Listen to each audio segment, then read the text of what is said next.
See?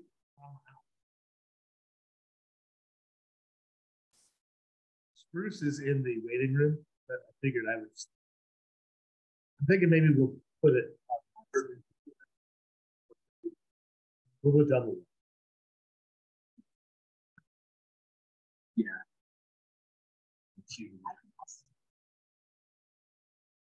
Well, I have big.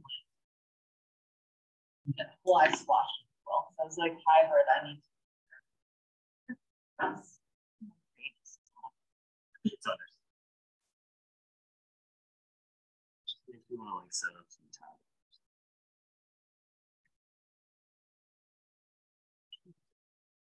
I mean,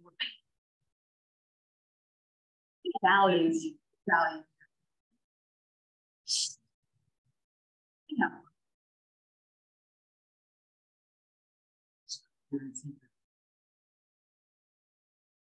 You'd actually been over that.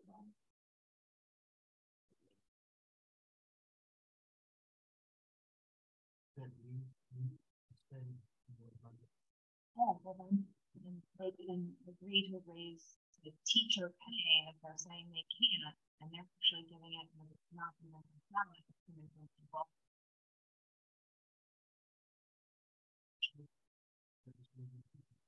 Yeah. No, it's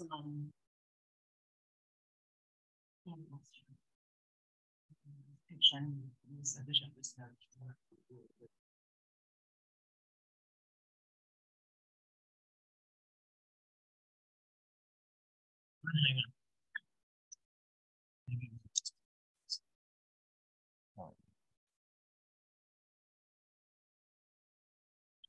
Oh.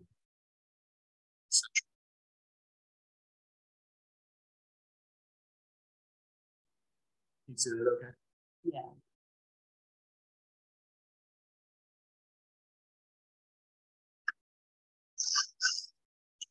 I can adjust the volume. People should come through the speakers. These should be picked up by it as well, so they should be. So the public is. Yeah. Based upon our previous reg meetings, I'm guessing the public participation, despite the fact that Spruce is here. Thank you. That may be Not.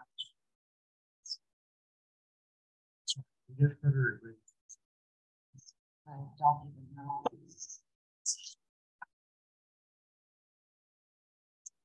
So, for you, Joe. Can we hear? Yes, there's a power strip table that we know actually it does. Yes. Until we all plug into it. The wall plug here. Okay. Despite the fact that it would be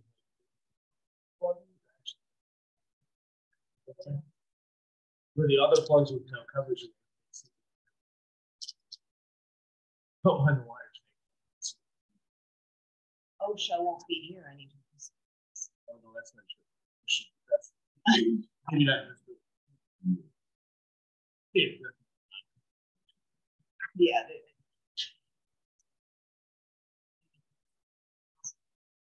It's okay. Have you guys enough plug in from your side?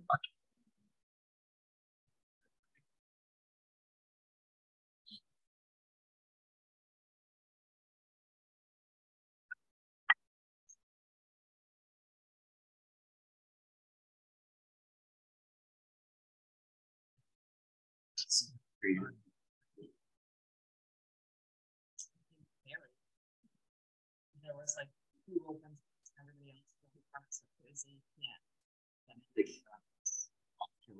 Next to the trail. I did that once and then something like next to where the stairs are, and I was like, I might have to just drive over and get the road. But I'm like at that level. I thought it would.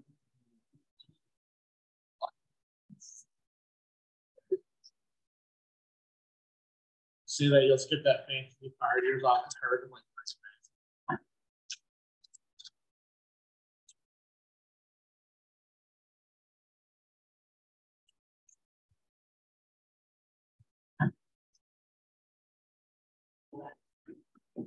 Whenever you want to go. All right, I think I'm gonna. It's 4:59 on your computer. I guess I'll wait it out like 30 more seconds.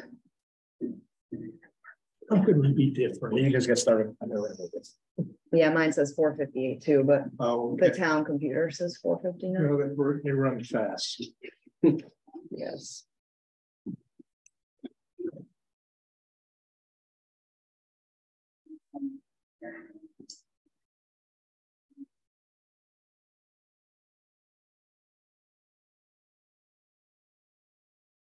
Speaking of computers, Ashley, was the ransom paid? No, we're dealing with such a nightmare. Like we don't have copiers, printers, like to like actually prepare from the teacher end. It is like That's a nightmare. awful. Like I'm gonna be backed up past February break. And we don't know when that stuff's gonna be running again. Yeah, Like it's thankfully my computer and tech came up like quickly. Other people were not that lucky. So.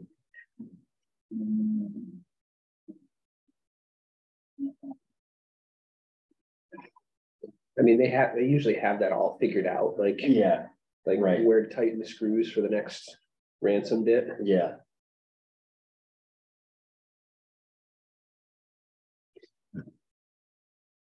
That was another thing. The question was run, everything was back. Yeah. I think just the bare minimum, you know, they were able to lock the doors or something. Right. With the school. Yeah. Yeah, because when we went out, like we had nothing, like no phones, no nothing. Wild. So it took like 48 hours to get like the security part up. People that do that ought to be jailed the rest of their life. Yeah. There's a special place somewhere for them. All right, guys. So it's 5:01. We are going to get the Thursday, February 9th, Nantucket Conservation Commission meeting underway. This meeting is being held in a hybrid format, so please bear with me as we have commissioners in person.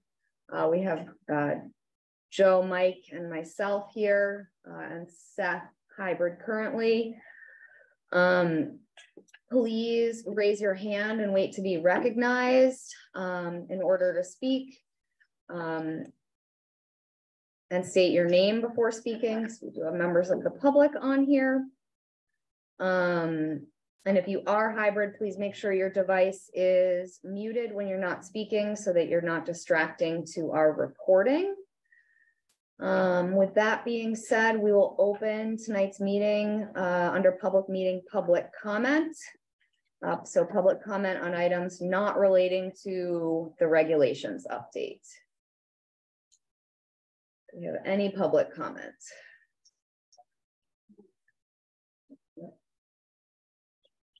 Oh, Burton Balkind. Thank you, Madam Chair.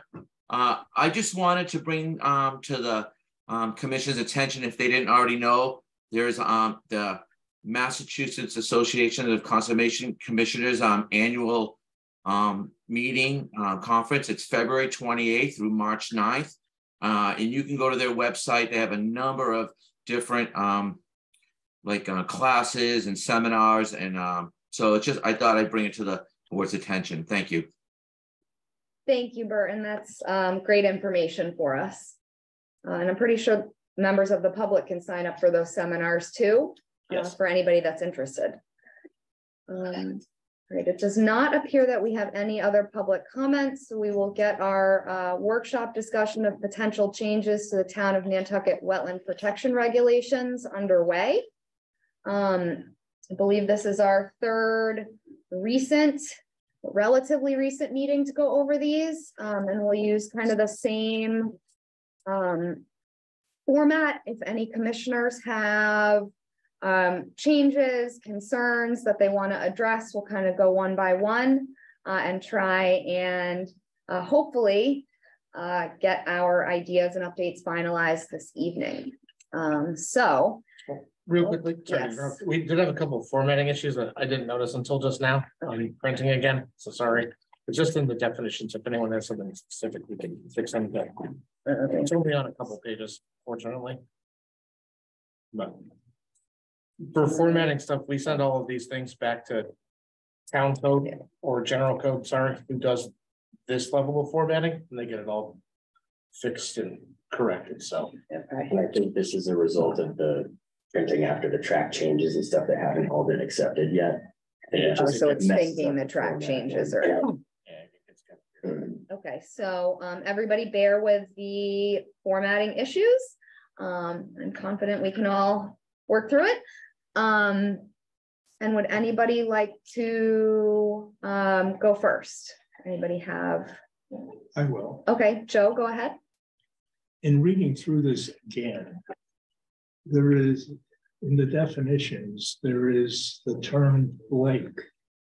And it struck me, why do we have a lake in there? There's no lake on Nantucket. Why do we even raise it as an issue? Why don't we drop it? It probably comes through from the state regulations, but that's a good question for Jeff. It's on page 390-8. Yeah, it's just the definition. I mean, we can certainly shrink it. We don't have any lakes, so. Or we could add a statement that we currently don't have any of those areas on Nantucket. I think we did the same thing with river at one point. But we mentioned lake, but we don't mention ocean, bay, sound, or anything else, which I'm saying there's enough weight in this thing right now that having lake in there, I would just say drop it, since we're not even close to a lake. But it does say, it does refer to saltwater there in that definition. I don't know if that is of a concern. No, I mean, that would be like the Great Salt Lake sort of thing. I mean, I don't mind it in there just as far as having thorough definitions, but I understand why like striking it as well, since it's not a resource area that we deal with. Or just as a suggestion, maybe that's something that we say, thinking of potentially striking, and we send this to council. We can get them to weigh in if they think that it's a good idea or not. Yeah, I'm good with that. Before finalizing it. Yeah, Seth, do you have any opinion on leaving lake in there or striking it? We can't predict the future necessarily of resource change on Nantucket. So although it's doubtful that lakes would form, it is potentially possible. So I think leaving it and just saying a statement that says on the date of enactment of these regulations, this resource area currently does not exist on Nantucket would be a happy medium for me. Okay. I mean, Joe, what do you think about that? That's fine. I just raised it as something that struck me when I was going through it again, saying, how did I miss it the first time? Yeah. No, I mean, I think it's definitely a valid point. I like Seth's idea of saying at the time of Doesn't exist today. yeah, but That's it. yeah, but that doesn't mean it won't in the future. What, the lake? Yeah. We're gonna have a lake in the future? I mean, who knows? We could, Basically just a mention of from like any of the definitions from the state. Right. we could go completely underwater and we could come back and be reborn as something else. As The a future. lake for the vineyard. All right, Joe, anything else? I do have another one. And it's under definitions again, water dependent uses. What And page? this- The page is 390-12. Hmm. 390-11, pardon me. Oh, yeah. Water dependent uses. And this is what it says when you read it. It says projects which benefit from wetland access, but which do not require it are not water dependent uses. And then it goes on to say examples include restaurants. And I read that and said restaurants. Now, the rest of that sentence is okay. It says dwellings and commercial enterprises servicing marine related uses. But why restaurants is in there? I can actually answer that question because I was part of that discussion before. We actually have a restaurant that is within a resource area Is it the on jetties? Nantucket at the jetties And the but- one that's and the galley, here. but those are not considered water dependent uses because they benefit from being on the beach, but but they don't have to be Right. on the beach. So that was an add-in specifically to deal with those types of situations. Because we see those come up, or even like someplace like Crew, that's Okay. within a resource area. Yeah. But it's not, the restaurant itself is not a water dependent use, But it's on. but the pier that it sits on is. Right. I gotta think about that one. Yeah. Yeah, well, water dependent use, Will and I actually talked about this today, is. I don't personally like the term because it's very deceiving. But it's unfortunately how the state defines these uses that take place within resource areas as water dependent use. I think it's better termed as like resource area dependent uses, because. Water is not necessarily involved ever with some of them, but. You know, like beach stairs are a classic water dependent use, right? They have to be on the coastal bank to do what they're supposed to do. Mhm. That qualifies as water dependent, but there's definitely no water Well, involved. that's kind of a stretch on the definition, too. These stairs and some other stuff that I can think of. Yeah, I mean, if you call it resource area dependent use Yeah, and change it to say projects require direct resource area access for their intended use. But this is a definition that we have that mirrors the state definition and the state performance standards. can we do and or resource area dependent on our definition, or do we have to stick to this definition? I mean, we could do our own. I think keeping us with as in line with the state, the better. I think both are problematic for me in some ways. It's just sort of weird. Yeah. I mean, anybody else have an opinion about resource area? Or, yeah, resource area dependent use versus water dependent use? Is that something we can add on that resource area? Is something we can add as part of our, we're doing the regs somewhere? I mean, I think that's what we would have, one of the two definitions. I guess the assumption with the water dependent uses, we're wetland resource areas, so like that. Yeah. Ties It's just to kind of water deceiving there, because it, yeah. like I said, you may be in a resource area that doesn't require water. Right. Yeah. And that sounds strange, but that may not. Um, That may be another good question for council to ask about resource area dependent use, or maybe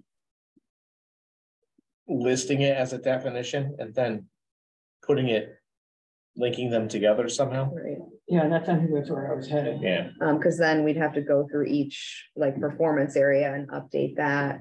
Right, because we have water Yeah, that's dependent what- uses like listed and all there, and we'd have to. because if you're water dependent use, you can be exempt from the buffer zone requirement. Right. So me leave it? personally, I would say just leave it, because I think there could be confusion either way. Yeah, especially if we miss a section, then it. Yeah, then we're Yeah. in trouble forever. And the state performance standards read the same for Yeah. projects that are not water dependent are required to have, depending on what the buffer zones are for the resource Okay. areas. Seth, do you have any opinion on this one? Yeah, I mean, reading the examples, all of them require direct water access except for the beach stairs. So maybe the question is, are beach stairs actually a water dependent use? Is that coming from just the state WPA? And do we feel differently as a local community? Because all the other ones read as certainly needing water. So I think it's really just beach stairs, in my opinion, that is the concern. Not to be contrarian, but I think Boardwalks. like boardwalks over Boardwalk, dunes yeah. or those areas would be considered water dependent too. I mean, I know that boardwalks over wetland vegetation are listed. Obviously vegetated wetlands require water to some degree. Maybe over the top of a dune. Right. Steps Beach. Right, I think we have a couple examples like that. Fisherman's. We've got actually more than we think we have. Yeah. Oh, yeah, for sure. Quite a few. So I guess we leave it alone. Yeah, I mean, I'm leaning towards leaving this one alone because I feel like we already, like we have a number of changes that I feel like I can really stand behind, and this one I'm on the fence enough and don't know that it would improve what we're doing. Yeah. There's no point making a change without a goal in mind of the change. I think with it too, Ray, is we've made a determination the last year in some cases where, like we had that project at Easton Street, where they're proposing their boat storage area beneath the house and claiming that originally was water dependent. And then convince them otherwise that it wasn't, because it didn't have to be there. It didn't have to be a boat storage area. And Dan Bailey, floods, they float out. Dan Bailey finally agreed that our assessment was correct. But I think that's when those situations come up where people try to stretch it. It's usually pretty easy to say, we find that it's not a water dependent use for these reasons. And then I think the state said it was water dependent. They wanted those things under the building. that doesn't make it water dependent. Though. No, they asked for that stuff to be under the building. All right, so are we good just leaving it? I'm fine with that. All right, Joe, anything else? One other issue, meadows, the definition of meadows. I read that thing and I said, The page you're on, yeah. oh, the page 399. 390-9. -2. Oh. That's a It's different different. number. No, 390-9 says a different number at the top. The bottom is 390-9. That's 390. That's section 392. Okay. I think we're At there. some point, can I get one that doesn't do that? This is a formatting issue. It happened to me once before, too. Well, I think all of them have had a Yeah. formatting Just try issues. to formatting. I know, they just do this. But All right. alphabetically, it'll be under M for meadows. Yes. Right? 390:9. There's a bottle with the printer. Right, yeah. Yeah. And anyway, I read that, it struck me that we've been talking about a lot that had a wetlands issue. And I wondered whether it would be a meadows issue based on what I read there. So A wet meadow is like it's a type of wetland. Yeah. yeah, so when we talk about like a vegetated wetland or bordering vegetated wetland, it's one of these types where it's, you know, a freshwater marsh or a bog or a wet So meadow. we don't define them as these definitions I here. think they're done in there. No, they're Hey, they're guys. cutting us off. We're still in here. Oh, Blackout. we're okay, everybody. The lights just went out. It's all right. We're still had select board last night. They had the fire alarm go off in the middle of the meeting. So we're Okay, still ahead of the curve there. all right. The point I'm getting to is, Thank you, Will. You saved us. It's not all of them, but we've got a few. the point I was making is if we run into those situations, do we stop at wetlands or do we go down to marsh, saltwater or meadows? We need to have this level of differentiation for the different resource Okay. areas. So I think where it gets important, just as kind of an example, is when you're looking at potential like restoration or working with it, if you can identify it as a wet meadow or marsh, you may be looking at a different complex of like plant species that would be there, that would be more appropriate for those sites or not. Okay. And that's where those differences can get. Okay, that's all I have. Okay, awesome. Ashley, can I ask procedurally where, like a question, like, so obviously we're going through the changes and then it would go to public hearing? Or no, it has to go We to need to council. send it to council Town first, council. so we're not That's what proposing anything that's today. I'm illegal. hoping we can get our final draft today to get it to council, just so we can ensure Yeah. like we're getting this done. Okay. It doesn't preclude us from any changes being done. Have a check. It doesn't preclude you from any changes. After council's review, it may take a specific review of those changes. But at least the rest will be reviewed and you know you're good. So my question gets into, or my thing that I would like to talk about, it gets into section 390-29, where if I'm reading this correctly, and from conversations we've had, we're talking about shifting the no disturb to 50 foot. Is that the? It's come up. Yeah, I think Seth probably intends to bring it up. Again, I'm behind that, but go ahead. Okay, and then so we're going. This is the only spot where I saw the 50 foot highlighted in my. So to move out to 25 to 50 foot, you know, that's going to be difficult for some people, and it changes the uses of properties and whatnot. So I mean, I'm not in favor of that at the moment. I'm probably in the minority for such, but just wanted to let my fellow commissioners know where I was kind of on that. Linda? Same. Okay. I have the same concerns about this section. And I don't think putting a substantial number of properties into non-conformity is going to be effective. They won't be non-conformant. All properties that like currently have development within those areas are grandfathered in. Well, that makes them pre-existing non-conforming. That's a statute that comes out of the zoning code, but okay. I'm pretty sure that that's going to throw everybody that's in those areas already. They're going to be pre-existing non-conforming, which means if you want to do anything to them, where do they go? They come back to us under a special permit, or they go to the zoning board? Where do they go? Well, I mean, if it was a wetland buffer zone issue, obviously they'd have to come back to the commission to deal with it. I mean, I think administratively, and this is probably a better question for council too, for their thoughts on it.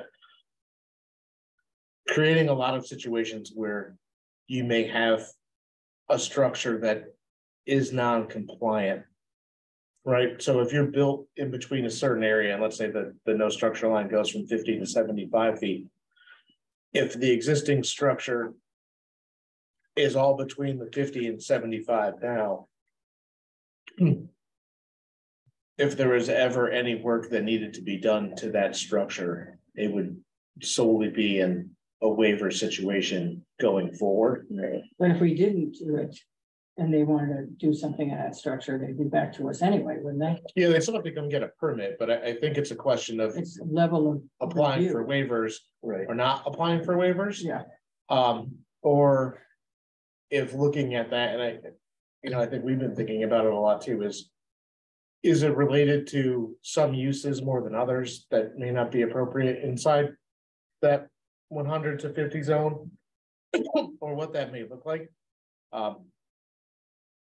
I think it's a question that's worthwhile putting forward for what that may be and getting some guidance from much more learned people than me on what would happen. Already currently, though, there's no structural elements allowed within the 50 to 25. Correct. So like houses that would already be in there are already non-compliant. Yeah. So, I mean, we'd be making a lot of like patios non-compliant. But I guess I'm on the other side. I think I see the value in increasing these buffer zones. Our wetlands are under tremendous pressure. And the thought that every property owner that has this is like going to quickly develop, you know what I mean? Like lose that, it worries me for the functioning of these resource areas over the long term. And I do think we're at this kind of critical point to identify that development pressure and hopefully alleviate some of that pressure by having stronger buffers versus kind of continuing status quo and continuing to see damaged resource areas. And I know we don't have great data on this, but like we see a lot of homes now that weren't within buffer zones or wetlands, and now they are because these wetlands are growing and expanding. And the more pressure we put on, the more these resources are actually going to expand in many cases, putting these places, within the buffer zones or wetlands anyway. But I know this was also one of Seth's big ones. So I want to make sure, Seth, that you weigh in here too. Sure. Thank you, Madam Chair, and sorry for being remote, but So I think, again, I am in favor of adjusting the buffer zones to be pushed farther out for the resource or for the reasons that I've spoke about before, given climate change and accelerated development pressure. It's good to have additional buffers to support our wetland resource areas. There's also a lot of scientific research saying that these buffers aren't suitable for aquatic wildlife like amphibians and reptiles, and wildlife habitat is one of our protected interests. So those are the reasons I see. That being said, I think there does need to be some discussion of specificity. So I think, in my opinion, there potentially could be allowances based on what this type of structure that you're applying for is. So I'd be willing to see an allowance of primary dwellings remain potentially in the 50 to 75 foot zone, but no ancillary structures like secondary dwellings, game courts, patios, anything like that, given that we know a lot of sites are constrained. So that allows some ability to retain development on site, but reduces a lot of pressure on the resource areas at the same time. So I would consider things like that. I also do think there is some discussion that needs to be undertaken about, should these buffer zones be the same for every resource area, or should they be different based on the resource area? There's something like a coastal bank or bluff versus a vegetated wetland. There are differences going on there. So I'm willing to entertain discussions about that, whether we want it the same or different for each one. But I think in general, there definitely needs to be some type of expansion of buffer zones. And I will say that at the select board meeting where Jeff presented the update to the board on these proposed regulations, this issue did come up. One of the select board members spoke strongly in favor of expanding the buffer zones. One of them was, I would say, somewhat concerned about the expansion, and the other three didn't really have much to say. So I think there is a reality that if we do this, some sites are going to become more constrained in development potential, and I see it as a benefit for our wetland resource areas. But we do need to take the reality of Nantucket in mind as well, and make sure that, you know, we're making responsible regulation. So I see some maybe specificity on what types of structures in what places being allowed is a way to move forward.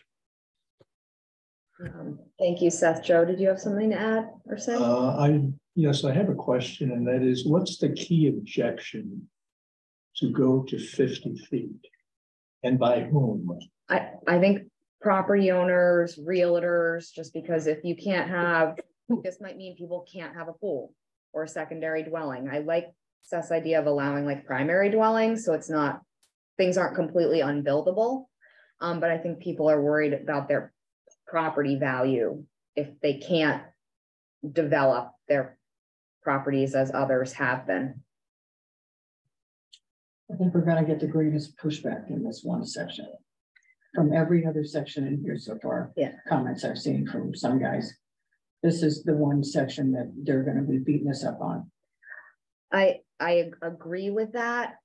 I think I'm used to be like getting beat up on this board, so like I'm ready to take it.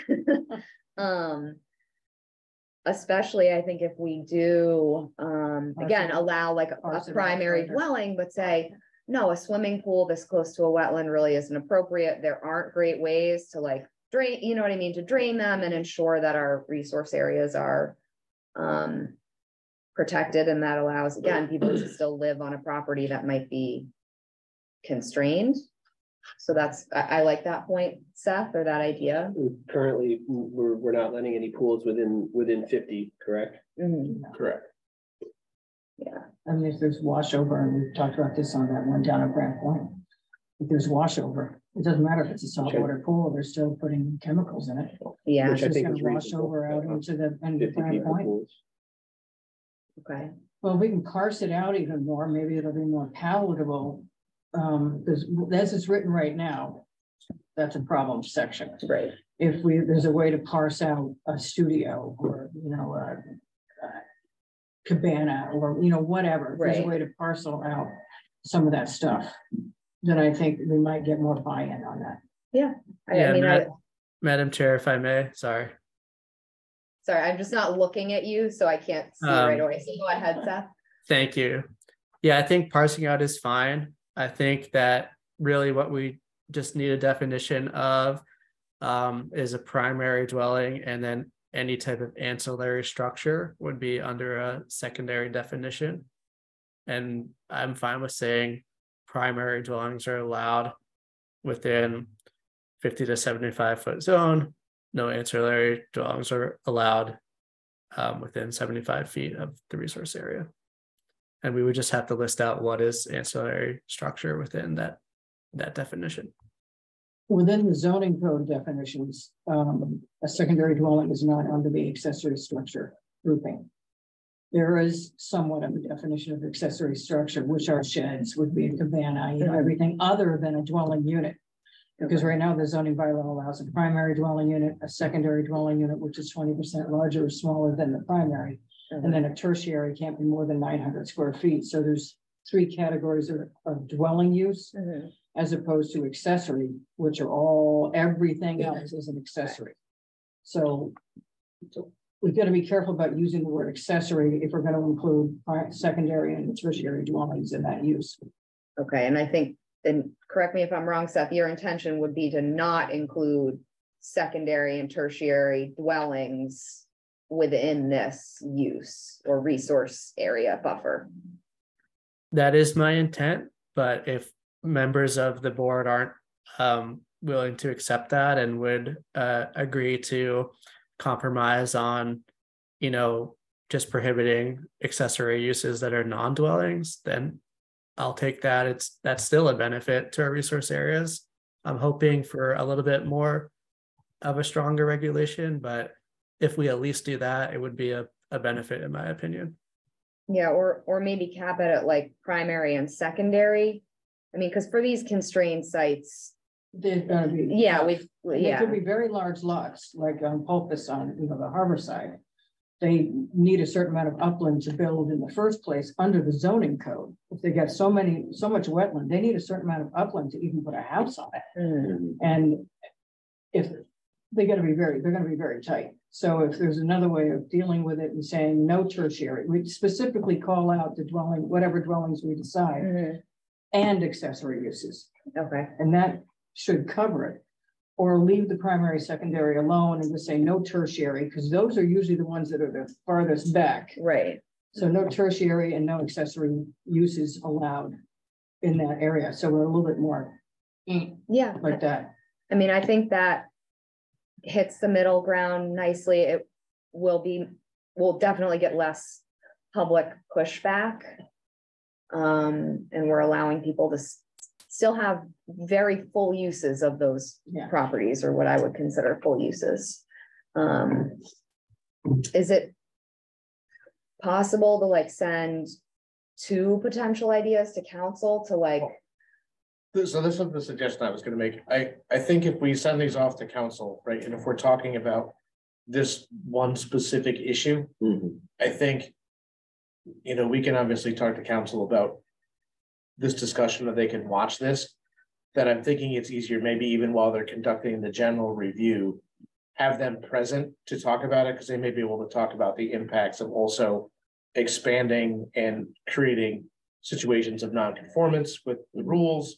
And put all that and the ability to split out uses like that to that level and that degree, and be able to answer that. And then maybe, as much as I hate like live drafting, but to say, this is the concept that we're looking at, this is what we'd like to do.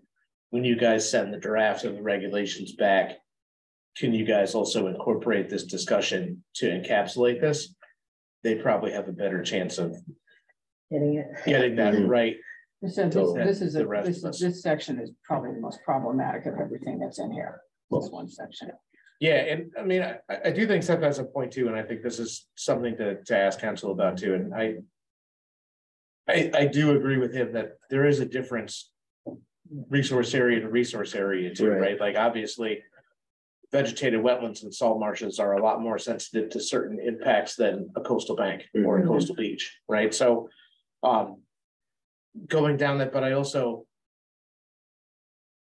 don't want to turn it into such a cumbersome burden to move through where you guys are getting a plan where you're looking at, well, here's the 50-foot from the beach, and then the little wetland that's over here, here's the 75-foot, and you're getting like 4,000 lines on a plan to show it. I mean, that's not a reason to not do it, but I think figuring out a good way to list it and create a environment that's easy enough for folks to understand who want to apply those is important too.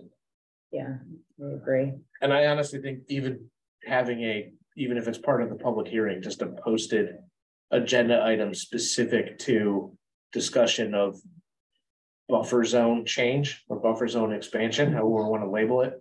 So it's super clear that that's an agenda topic, because I think you'll see a number of people that show up in both directions just to kind of get full input. But I think having council present for that would be really helpful. And just for clarity, so the buffer zones to vernal pools currently are already at 50 and 75 feet. So I mean, I think scientifically, as Jeff was saying, there is a difference in each resource area, but maybe from a ease of drafting regulations, we could just make every resource area buffer, or every buffer zone that every resource area that has a buffer zone could just be this 50 and 75, just for simplicity's sake. And I think that's a benefit. Yeah, I would agree. The more consistent, the better, because already people can be confused about like what wetland resources they're dealing with. And then if you're like, well, this is a meadow and it's 75 feet and this is this and it's 50 feet. Yeah. It's going to be confusing. So we'll get an awful lot of feedback on this one. We will definitely. For sure. Yes, Joe. This doesn't go to the town meeting. This goes to a separate public meeting. Yeah, we would hold our own public meeting after we've had council review it for us, just to make sure we haven't gone out of line in any way or haven't created Council problems. reviews it, then it goes to the select board and then. The select board Comes back to doesn't, us. yeah, So they're out of. this is our process. Yes. Because we have local regulations, we have state. Yeah. So once we get it back from We're in council, control of these. we'll schedule the actual public hearing. And at the conclusion of that public hearing, you guys are able to say, move to adopt these effective this date. And then that's when they become. So is there a good time for a public meeting like February? Well, I think we need to get this to town council. That's why I'm hoping today will be our final, like, go through before we send it to council. Yeah. So that we can have a public meeting date in mind. And if we have a couple issues like this that they can be present for, they'll be present for them. I'm And sure. this would preclude further changes. No. Right, we can change at the public Yeah. meeting, we can amend things. This is just to get 99% of the way there, and then you can tweak and change and make adjustments and do that. And it's a lot easier to say, hey, we made one more change. Can you guys take a quick look at this? Right. And they'll say yes. And that can even happen during the public hearing process where you can send it and just continue the public hearing. They can make adjustments and then people can see those. And once they adopt it, you set an effective date, but there are notice requirements. So to advertise the public hearing, there's a 3-week notice requirement for regulation change. And then there's a minimum of 2 weeks to advertise the effective date of regulation. So it's not like on February 9th, if you guys move to adopt, you can't say effective February 10th, right? Right. It doesn't work Yeah. like that. Is you would say September the 1st. middle of 2 Yeah, weeks. it's like- So when people usually expect stuff to the sunset dates are like September 1st kind of thing. Yeah, and it gives everyone an expectation, but then the old regulations are in place. So if there's a really significant change, Paul's the only one of them that's on right now, so Port Paul Santos will probably get flooded with calls if people don't like a change. We'll have a bunch of 10-hour meetings and then. But we can deal with that when we get there. Yeah. Did you have another one? No. I had that one that my pet peeve, Peggy Fantozzi's water separation thing, groundwater. You said you might be able to come up with something. So we've been looking into that. I've actually turned my good friend Mark Willett loose on that to say, could you please provide us, because they actually monitor those kind of impacts. And he and I spoke about it yesterday. He is trying to get something together for us to talk about those impacts to groundwater relative to construction impacts from what they see and actually have real data on it. So he said he'd get it back to us pretty fast. So There's the one thing I absolutely despise, and it happens in the bylaw, that zoning bylaw also, is when people come up with this stuff because they got an axe to grind with somebody and they do stupid stuff at town meeting or zoning because they don't like the guy living next door kind of thing, and then it has unintended consequences. But when you do something as an official, because you're mad at somebody's project, and I spoke to that person. This was the That's previous. a problem. Yeah, this is previous before any of you guys are on, but that's a real problem for me. And and my office was across the hall from it when this was going on over at Washington Street. And I was listening to the conversations and I was just like appalled at that. So I'm still appalled. And I think we need to fix it. What section are we referring to? I'm sorry. it's the one in bordering vegetated wetland where it talks about the 2-foot separation of groundwater and the performance standard. I mean, I was on the commission after that, so like I've just known that regulation. Right. And for me, thinking about like protecting the water table, I'm like, oh yeah, you know, like we want that level of protection. But then of course, over the years, I've heard this different take on it. So well, it could be 18 inches. It could be 3 feet. Right. That's what I'm saying. There was nothing to say. It was arbitrary at 2 feet. The number. So I want to know if it's okay, if it's too much, if it's got validation, is there data for it, or do we drop it to 18 or increase it to 2.5? No, I mean, that's a good question. It makes me think about just testing for the water level anyway, and requiring to do maybe testing at multiple points in the year, because we do see this massive fluctuation. I mean, if you're measuring that in a drought, it's going to be unrealistic, you know, the same as if you're measuring something like right now. So well, again, looking at that section has just irritated me all these years, and that's got to be good 20-25 years ago when that happened. And it just irritates me. There's no rhyme or reason to it. I hate arbitrary and capricious ideas. Yeah, no, definitely. So I think the easy answer to that is, if we know the numbers on the table, adjusting the number, I don't think is problematic as long as we have a root and science for it. So I think if that's on the table, I think I would say, let's see what Mark gets back to us with this, because he's he went on a really long speech about it yesterday to Roberto and I was like, on paper, please, something that we can read and get to people. And he's like, well, you know, we see it, and we see they're starting to see it in certain spots where they see really localized groundwater displacement. And that's why they've been measuring it more and more. But he has a lot of information on it that he's always willing to share. So, but I think if we have that for the discussion, the number changes relative to that, or a recommendation that they've seen. Everywhere I've looked, it really varies, like community to community. A lot of communities don't have a standard like this. The state doesn't have a standard like this. It can really vary by soil type too, for what you're talking about for. Yeah, clay versus.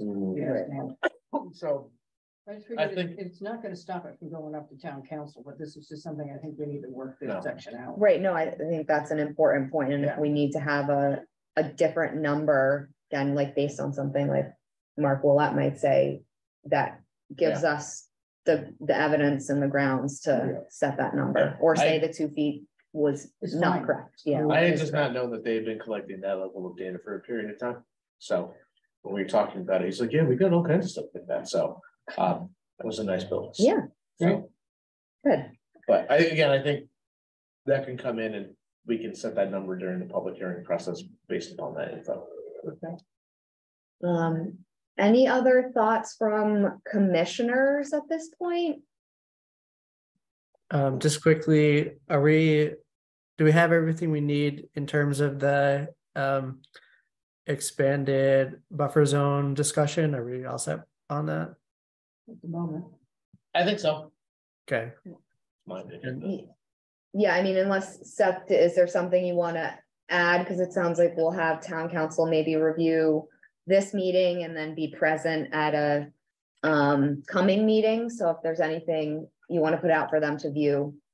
No, I think I covered it. The only other comment I have, and I don't think it's gonna concern town council's review at all, but in our appendices, we have the various lists of invasive plants, the 3 lists we're using, and there's the Nantucket Biodiversity Initiative local list. I've been in contact with the appropriate people there, and they're willing to review our current list and provide us an updated list. But I don't think that it matters that happens before council sees it. Yeah. Sorry, we're just looking through our I don't think documents. it's got the 3 It's they not just in the added paper. either. copy. Do you have a page on the electronic copy that you're referring to, or? It's like Just- almost all the way at the end, page like 148, I want to say. Appendix 3. Attachment 3. I actually am wondering, Seth, and see if you agree, if it may be better to just adopt them by reference to who publishes those lists. So that way people are always consulting the most frequently published list and not one that's in the regulations. Yeah, that's fine. We could just say we're going to take the MDARS prohibited plant list, the MyPags list, and the most up-to-date list on the NBI's website. And then it could get updated at any time it needs to be. Yeah, because that way, I'm just thinking about like what just happened where, Yeah, weeping love grass and all that. Yeah. those 3. Right. yeah, those just came on. If we weren't in the process of updating regulations. To me, it seems to make a lot more sense just to say Yeah, that automatically kicks in than having to go through a public hearing process to say, we're adopting the new list. That if we just adopt it by reference, if they change the list, then we're good. It's referenced in, yeah. Yeah, if that's a regulatory reasonable way to move forward, then that sounds great to me. Yeah. I know we do that in other regulations in other areas where it just goes by those, and those are all reputable, stable groups, I would say. I don't think MDAR is disappearing anytime soon. So I think that's We good. all might be disappearing. Yeah, if MDAR leaves, we're all out of there. So Got bigger fish. Yeah. I think that's good. And Seth, that actually reminded me of something Jeff and I had talked about as far as the stormwater regulations and trying to have some component of that in here, and whether we could possibly rope in some of the stormwater management ideas. Yeah, you guys can always adopt them through like orders of conditions. I think without them being adopted right at the moment, it makes it hard. Okay, Right. Do we put anything about the coastal resiliency stuff in here? Or is that all on? that's There's a lot of resiliency stuff. There in is here now. throughout this, but they've got that Mention. whole other. document. CRP. CRP. Yeah. Yeah, this was updated to like match the language in Did we that. suck a lot of that out of there? Yeah, like all the definitions and stuff came from there. Mm, I try not to adopt plans because that way, if a plan changes and it's in conflict with our regulations for whatever reason, or Yeah. not totally in sync, it gets Madam problematic. Madam Chair, Yep, Seth? can I ask a question to Jeff, please? Yeah, yep. Jeff, would you estimate that the illicit discharge regulations do you anticipate those be adopted prior to adopting these wetland regulations or afterwards? I am hopeful that they will be adopted prior to us finishing, just because they're farther ahead in the process. So if they are adopted, even if we've sent this off to council and they're in the middle of the public hearing, at that time, we could still edit this to say, just, we're basically adding this section. Absolutely. Yep. All right, I think that's fine then to move forward in that way. Yeah, those have already gone through council review and the select board is scheduling that public hearing. And it's been in front of them like 3 or 4 times now, so. Right, Joe, go ahead. I have a question about this fertilizer use on Nantucket Island. That was done more than 10 years ago. Is that updated or going to be updated? Or does it need to be updated? I don't know that, update, I don't know that that's on anybody's table to update that BMP.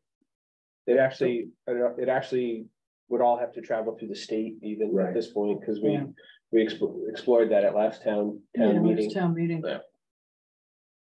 UMass really has, at this point, has the final say on Nantucket lost its so that's going to voice on get that. attached to. It is. Yeah, attached. it's been attached in the regulations as the best management practices. But at the same time, every town in Massachusetts, every town and city no longer really has the ability to regulate fertilizer applications within the Commonwealth. It's solely run through the state and through the UMass extension, really primarily. We had a bylaw in existence prior to the cutoff, and then the BMP in existence prior to there, which gives us a little room on the BMP, but no one really knows how much, where the threshold is to do it. And it's stricter than the state regulations as is, and then there you have the wetland regulations of no fertilizer. Agriculture and the environment always button heads. Well, if you see green grass within 50 feet of the harbor, you know that's not. Well, and like 12 months a year. Spray paint it. Some people do. Yeah. Oh, I worked with someone who spray painted privet. Oh, there's turf. There are landscapers that we've encountered that essentially dye or paint. Yeah. Periods too. It's common in the golf industry. They dye the green. Oh yeah. No, that adds another layer of chemicals. And then there's also. Yeah, we have some turf like cutting greens. Oh, yeah. And I'm definitely not the best one at the table to talk about this, but there are also other ways that don't involve nitrogen per se to make your grass go green for periods of time. There are other nutrients that you can put down that create kind of a short-term greening that you can do. So well, my goodness, out there. There's lots of tricks. Sandpiper asked if they could use big grass, and I said, no. But I like my dandelions and I have great dandelions. I got a whole yard. So, but I feel like Love my dandelions. Mike and I have talked about fertilizers for hours and hours and hours, that we could probably go for hours and hours and hours. It's a really irritating so that one's in fertilizer in the harbor and the watershed. All right, any other commissioner kind of comments or questions on this? All right, Burton Ball, kind of see your hand up with a question or comment? Yes, thanks, Ashley. I was just wondering what's the status of the town bylaw that was passed at town meeting about restricting fertilizer use in the island. Does Jeff have any update on that from the state? Thank you. Bert, I'll email you some information on that tomorrow, where it is and some timelines. Because I just don't remember all of the dates off the top of my head, and I don't want to get it wrong. Did that go up in a home rule petition? Yeah. Oh, wow. How long ago was that? A couple of years, wasn't it? Last time we did it. So I'll connect with you tomorrow morning on that first. People stood up at each other. Thank you, Jeff. No problem. It's a heated one. All right, so commissioners, are we, like, Jeff, do we need a motion to send this off to town council? Will and I have a couple things that and I apologize for bringing this up late, and I know we didn't get them out early, but it's something that we've been working on. And I do have one public comment that Rick Atherton sent in that I wanted to read, so I'll do Rick's first because it's less complicated. He has suggested that during the coastal engineering construction performance standards, We have a statement that reads right now, the use of any and all forms of coastal engineering structures requires an appropriate annual mitigation plan and implementation to ensure no adverse impacts as set forth by the commission. Mitigation shall reflect current and future needs to ensure no adverse impacts to the littoral system or adjacent coastal beach and or coastal dunes. He is suggesting adding the phrase to where it says to ensure no adverse impacts to the fronting beach and to the littoral system. So he is suggesting adding to the fronting beach to that. I'm not doing it. So that's what it said. I just wanted to read Does that. it say to the littoral system? It still says, so it would read to ensure no adverse impacts to the fronting beach and to the littoral system or adjacent coastal beach and or coastal dunes. So his one phrase is To the fronting beach. Because that's not, no. should we just remove? Is it the adjacent wording that precludes that from like counting the beach? Well, I in think you front? still have to always take into account the Yes. impacts to the beach. But I'm not gonna Right. add It's the his coastal language. beach in the project. It's just a suggestion. So I just wanted to get it into the record since he sent it in. Well, there's a specific target, and I'm not gonna do, again, I'm having a problem with adding language when there's a specific target. Ian, I see your hand up. You do, Ashley, thank you. So I share Rick's concerns. I think we should have some language that addresses the significant loss of sand in front of the geotubes in February and March of 2019. So it was really noticeable, and I have pictures that show it. And so I think we want to take that into account going forward for all projects around the island. Thank you. Thanks, Ian. I guess I'm just curious because I agree, we do need to make sure our beaches aren't narrowing in front of structures.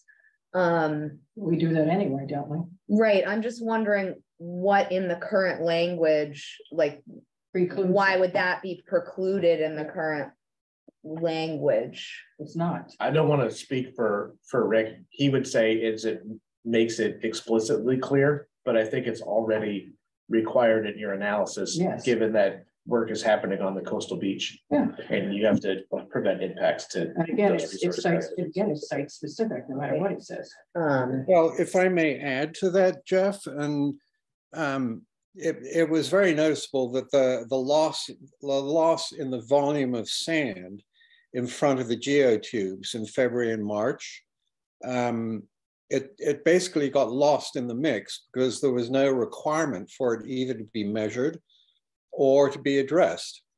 And so it was ignored, and it was very noticeable.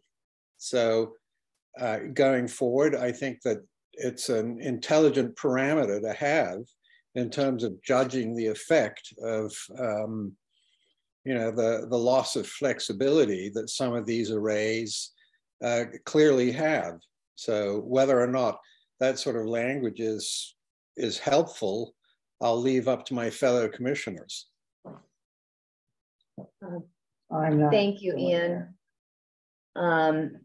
Linda's not in favor. I think we already have to consider it. Yeah, I'm not.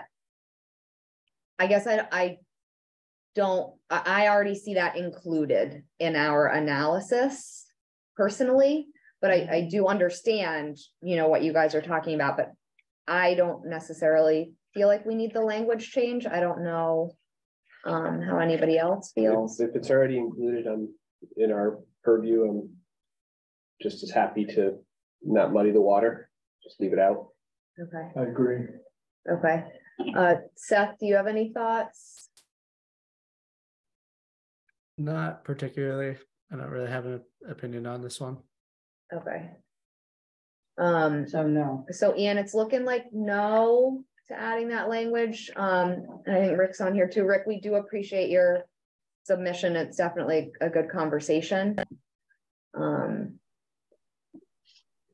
Any other, you have stuff, Yep. Jeff, sorry. And I apologize, we literally, this is like, Getting ready. this is like hot off the presses in the last like 24 hours for some of this and been tweaked around. So we'll definitely send it around separately for you guys to see as a PDF, and for some reason the copies got all jazzed around.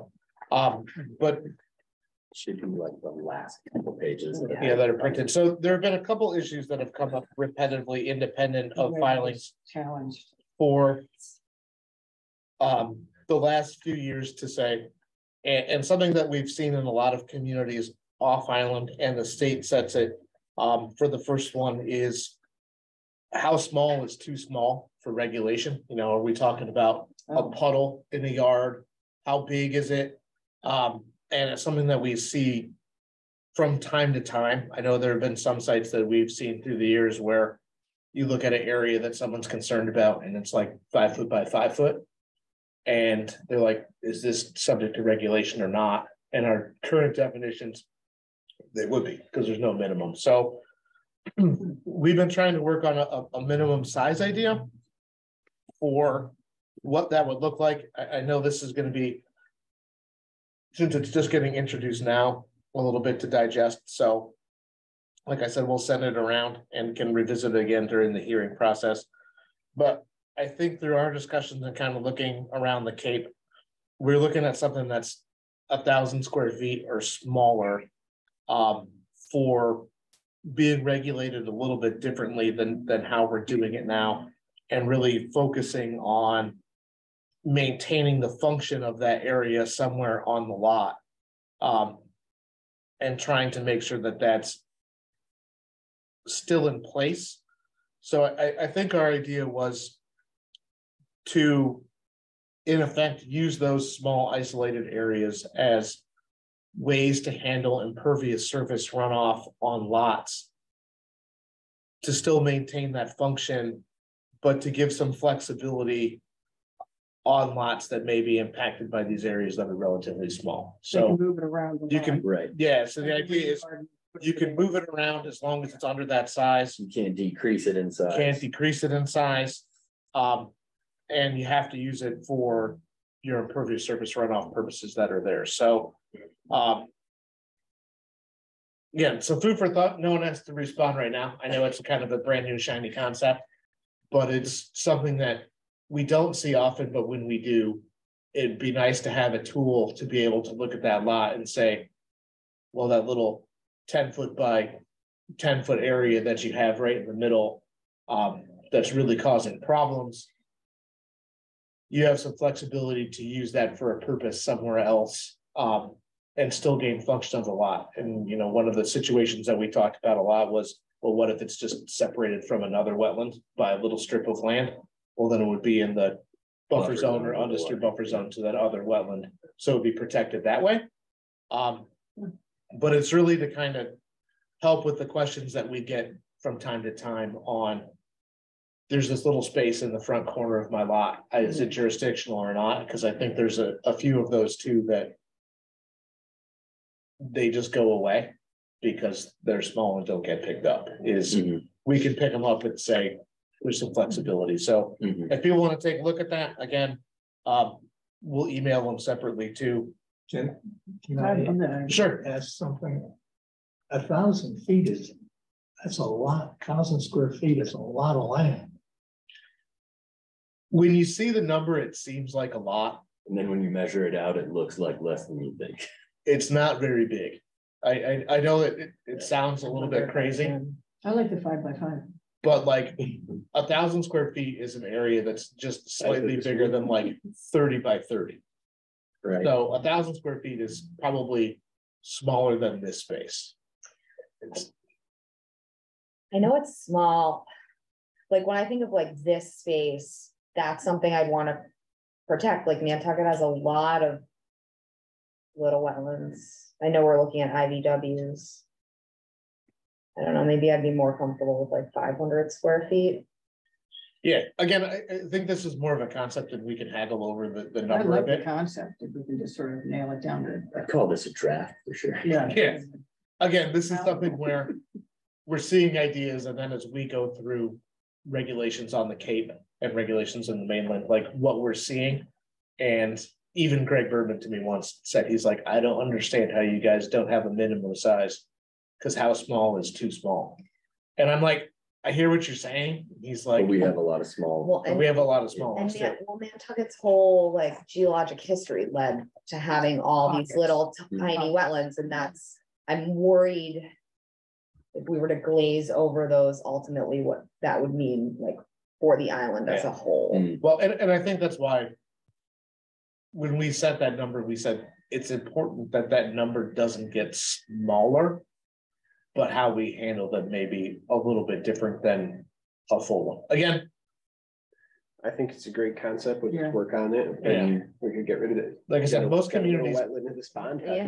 yeah, like a lot of communities will set the size and say anything under that size doesn't count. That's Yeah, right. yeah. No, we would definitely, we're still saying it counts, just no buffer zones. No buffer zones, and there's the ability to reconfigure it a little bit. So obviously things that maybe like geographically, maybe a little bit odd, I but do see Seth has his hand up on this one, so I want to make sure to recognize him. So go ahead, Seth. Thank you, Madam Chair. So I think the idea of the concept is good, and I think there needs to be some further discussion on the size. But I think there also needs to be a, I guess, prioritization process or a sort of like a roadmap in the regulation too. So the easiest thing to do with resource areas is preserve, then restore, then replicate.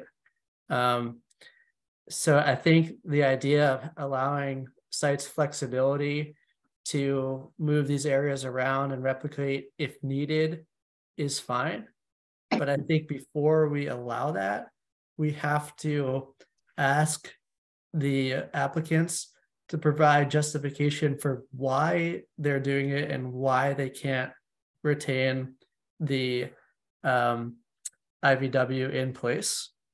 And then we can review that justification and see if it's legitimate or not.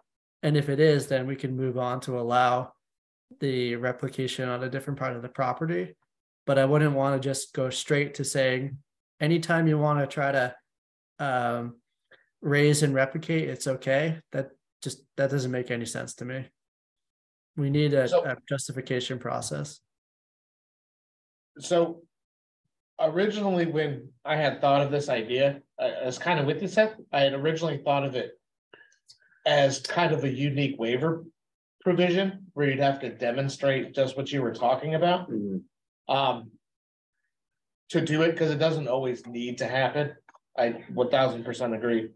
But I like that idea a lot. So maybe we'll wordsmith it a bit from that to try to set up criteria to qualify for it a little bit more. Yeah, not just the minimum size. Yeah. Just like Yeah, thank you. Sort of like when we, ask applicants to demonstrate why they can't use a more environmentally friendly solution than a bulkhead or groin, they're submitting some justification to why the site is constrained in a way that this small isolated vegetated wetland needs to be disturbed and replicated elsewhere on site. But I want to see that justification. I don't want to just allow blanket process. So I appreciate you looking into the wording. Oh, definitely. Like I said, this is kind of a new concept for us too. So we're kind of spitballing it and throwing it out there, but I mean, it's something that I've been talking about with people for the better part of a decade, because it comes up from time to time, if not longer. But I really like your suggestion. So we'll wordsmith it some more. I've been talking about it for 5 months. And the other idea we put out, and we'll send around again, is a little bit broader in scope. And it's really targeted primarily, obviously, at sites greater than 2 acres that are conservation sites or public sites. And it's really come from talking with like the land bank and NCF. And essentially what it does is it creates the ability for those folks to put together kind of a quasi land management plan for some of these larger properties and scope the time a little bit longer than what our permits allow, and have something that they can come in to the commission, discuss, and then if the commission agrees with the concepts in general, something that they can pursue into regular permitting, knowing that at least the commission is open to the discussion. Because I know we've talked a lot lately about pond management, and there's been some reluctance from, I know NCF in particular on a couple projects on investing money in design and permitting of something that they don't know if there's a reasonable chance to get permits for. And they want to be more upfront in saying, we're looking at potential chemical treatments in this pond or this management option. And this is kind of the timeframes that we're looking into it. Do you think this is something that if we came in with permitting, we could have a productive discussion and maybe able to get to a positive permit? Or are we just looking at, no, we should look at different things? So it's a little bit of a more formalized pre-permitting process for these large sites or conservation sites. So it's like a preliminary review. Like a preliminary review, but it doesn't exempt them from, they still have to come back for a notice of intent to do work. But at least says, there's a reason to keep going. there's a reason for you guys to invest because permitting is getting expensive, right? Like for us to permit a project of any kind of scale, you're looking at almost, minimum $100,000 to get through permitting with a consultant these days for a project of this scale, maybe more.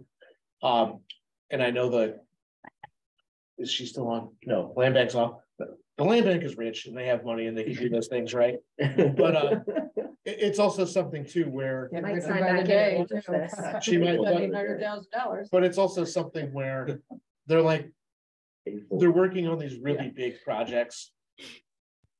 They want to have a way to feel assured that they're investing in something that is worthwhile for discussion and not a futile effort to come in. And we were trying to put together some way to say that, to say, the commission, here's what you're looking to do. We endorse the concept of what you guys are looking to do. Come back for regular permitting. And we all agree that restoring this area or looking into management for these areas is worthwhile to do. It's kind of a broad idea. Well, the planning board and the ZBA have done it. The planning board more often at these preliminary reviews before they run through all the engineering and all that stuff. We did it once, and it's not a conservation plan, but like we met with SBPF to do like a pre-hearing. How would you, you know what I mean? And then they What do you think? made their Anything decision. crazy? So it would be along those same lines, except strictly for these conservation plots. Yeah, it's not something that, Will as a private homeowner can come apply for his Right. lot and be like, Hey, we want you to hear Oh, this twice. sort of no, thing. it's the project that really, Forever. the projects that really come to mind are like, Big stuff. the Conservation Foundation has been talking about, things like bog restoration in spots and like what that would look like. And there's a lot of really heavy impacts that go into those. And if that's how they're going to design their project, I think they want some comfort in the ability to say, hey, these are the impacts we're going to have. Right. Does everyone understand this up front? Before And then they we'll commit talk to about huge those upfront things costs. later and before they pay those upfront costs. Or I know there was a lot of nervousness with doing, kind of that first alum treatment and some of the algicide treatments on, well, we're about to spend $100,000 and we have no idea on how it's going to go. So again, we were trying to come up with an idea, and it'd be really great to get people's feedback to keep it simple, but to have a more formal process to do it, because I also just don't want a flood of people coming into being like, I wouldn't know if I can get a Right, permit or not. Like, I don't want everybody who's just 2 acres in size, like that's a nightmare. So we have to be very specific to the entities. So what, who's allowed to do? And like, I don't want the land bank, because you already used them as example, like, they shouldn't be coming in to do this like with beach stairs, you know what I mean? No. Pre-permitting, like it's Right. very Or specific boardwalks or any of that type, stuff. right? Yeah. Like, because we don't have time to hear tons of things like twice. no, well, Madam Chair, Yes, I'd just like to say on record that I work for an organization that would be directly impacted by this provision. So I'm gonna withhold any participation in this particular item. Okay, But thank you, I do Seth. think that's an example besides Conservation Foundation, Land Bank of things. Right, or like Mass Audubon. Mass Audubon, those are the big ones Yeah. that would be beneficial for them because they have, you know, very restricted funds and Right, timing and the growing seasons. I mean, they've got a lot of stuff going on with those properties. right. No, so I think I like the idea. I just want to make sure that the language is such that it really only captures those entities for big projects and doesn't have like wormholes for others. Well, I think that's something too, right? Is it? We'll be meeting every week. for hours. Well, no, I think it's something, right? If the land bank rolled in and they were like, this is our beach stair plan for Western Ave, can we do this as, we as staff would be like, no. You can just file your application, right? Like, it's there. And then the second part of this, the goal of the planning process is to set a path forward, identifying data-driven management strategies to promote environmental health and biodiversity. To do that, I think that kind of gets to your beach stairs doesn't do any of those things. You're just providing public access. That's great. Maybe if that was a part of a huge project to restore a coastal area or do a big coastal project, and we're gonna add some access points that can be part of the discussion, but I don't think it's to deal with like the day-to-day, like, we're gonna put in some benches here. But questions is other, so something like SPPF could technically fall under this with the publicly owned, like just again, throwing that out to make sure I'm clear what this. Well, I would would say allow. they would have to have a licensing agreement in place to qualify for something like that. Okay, Or like somewhat- before where we are right now with this, but like, Yeah.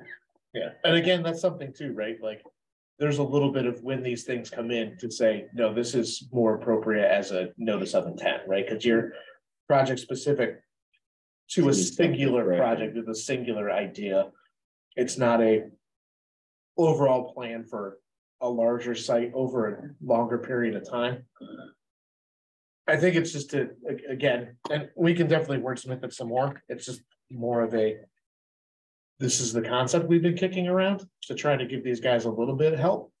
I definitely like the idea. Yeah. It can only help them, it can only help us. Yeah, and honestly, it may get sent to council to look at it and they would be like, yeah, no way. Right. That's crazy. Right. So I don't think they will. Like you're pre-approving before you're actually Well, hearing it. what the statements are at the planning board and at the CBA has always been, this is not indicative of how we're gonna vote. Right. But it gives us all an idea of what, if we see things that they need to address before they make a formal application, or do we see some problems, or we don't think, we're not giving you because they do have an actual section on the planning board for a preliminary review. So it just sort of lays out where you think the problems are gonna be, whether they think it's pointless to come in, or, it helps us in the long run, because when they do apply, they know where we're going. Right. But when it does not bind you to an approval. Yeah. And some of it too, right, is it's really great to get that feedback sometimes because there are a lot of things maybe for monitoring that you're not anticipating up front that you may ask, like, hey, for this project, we're going to want to see a water monitoring program. We're going to want to see soil testing that goes with it to do that you may not have anticipated. But if you know that in your project design phase, or even information that you're going to have to collect to come back into permitting that you maybe didn't think of up front, it can be super helpful. And stops us from continuing in something. Well, we didn't get this, so you gotta give it to us the next time. Right, that's through it. Yeah. They're So we more just give it to prepared me up up front. We're gonna need a year of groundwater data on this area to verify Yeah. what this is. So while you guys are working on project design, you Get it guys together. can collect that Yeah, data. be collecting the data that we're gonna ask for. Right. And it's a public process, so it's also a good opportunity for people that may be abutters or something to come in and say, well, what is Start that this, conversation. right? And you get there so you can hopefully streamline here's some of permitting on the those. back end. So they would have to, like, it would be noticed in the same Yeah, it way. would still require public notice to do. Anyway. Cool. Yeah, Great idea. I like the ideas. All right. Well, we'll wordsmith the minimum wetland size a bit more. And we'll try to clean up the other one a bit, but I think if you guys are tonight and want to send these to council, we can certainly work back and forth with council. I'll make that motion to send it to council. Is there a second? seconded by Joe. So by roll vote, we don't have Beal, Engelborg, Aye. Arisman, I, Golding, Aye. Mazzarelli, Aye. Landowski, Aye. Williams. Aye. You weren't alphabetized like on my screen and I still did it. I was just There's one there, there's one there, there's one over here. She's a machine. Have to alphabetize it in school too. Saw your eyes go like automatically. Oh, yeah. It's like which one? All right, so we're sending these to council. That brings us to meeting adjournment. Is there a motion to adjourn? Motion made by Linda. Is there a second? Seconded by Joe. So again, by roll vote, Engelborg, Aye. Arisman, I, Golding, Aye. Mazzarelli, Aye. Landowski, Aye. Williams. Aye. All right, that carries unanimously and this meeting is adjourned. I've been in meetings of the zoning board for 3.5 hours.